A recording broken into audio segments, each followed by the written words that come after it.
ஆண்டவராகிய இயேசு கிறிஸ்துவின் நாமம் மகிமைப்படுவதாக. இந்த நாளிலே யாத்திராகமம் 3ஆம் அதிகாரம் 2வது வசனத்திலிருந்து தியானிக்க இருக்கிறோம். கர்த்தருடைய தூதனானவர் ஒரு முட்செடியின் நடுவிலிருந்து உண்டான அக்னி ஜுவாலையில நின்று அவனுக்கு தரிசனமானார்.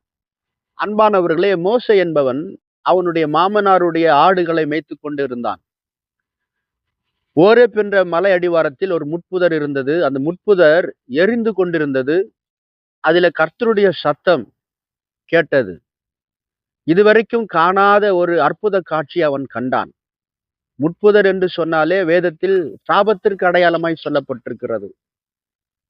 முற்களை யாரும் விரும்புவதில்லை. அதனிடத்தில் யாரும் விரும்பி செல்வதில்லை. அதை யாரும் ஏற்றுக்கொள்வதில்லை.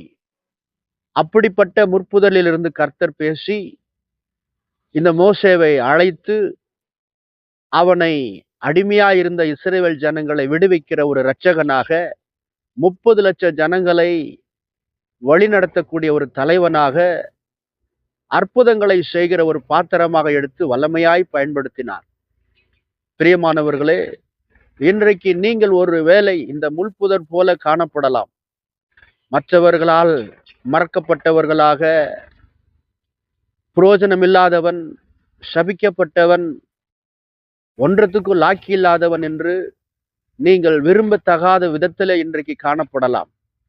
ஆண்டவராகிய இயேசு கிறிஸ்து இந்த சாபமான முள்முடியை தான் தன்னுடைய கிரீடமாக தலையில் சுமந்து கல்வாரி சிலுவில எல்லா நிந்தனை, வேதனைகளை, அவமானங்களை எல்லாம் சுமந்து மரித்து 3வது நாள் உயிர் தெழுந்தார்.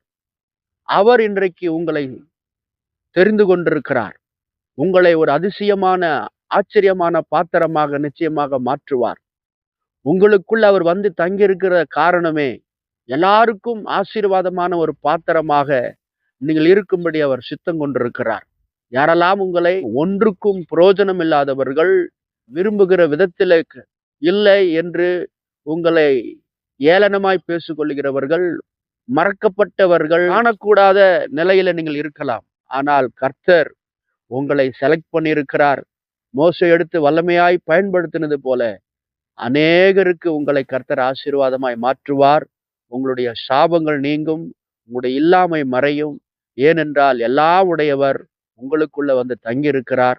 உங்கள் வாழ்க்கையை ஆச்சரியமாக, அதிசயமாக அவர் நடத்தப் போகிறார். நிச்சயமாக அநேகருக்கு முன்பாக நீங்கள் மேன்மையாக இருப்பீர்கள். கர்த்தர் உங்களை ஆசீர்வதிப்பார்.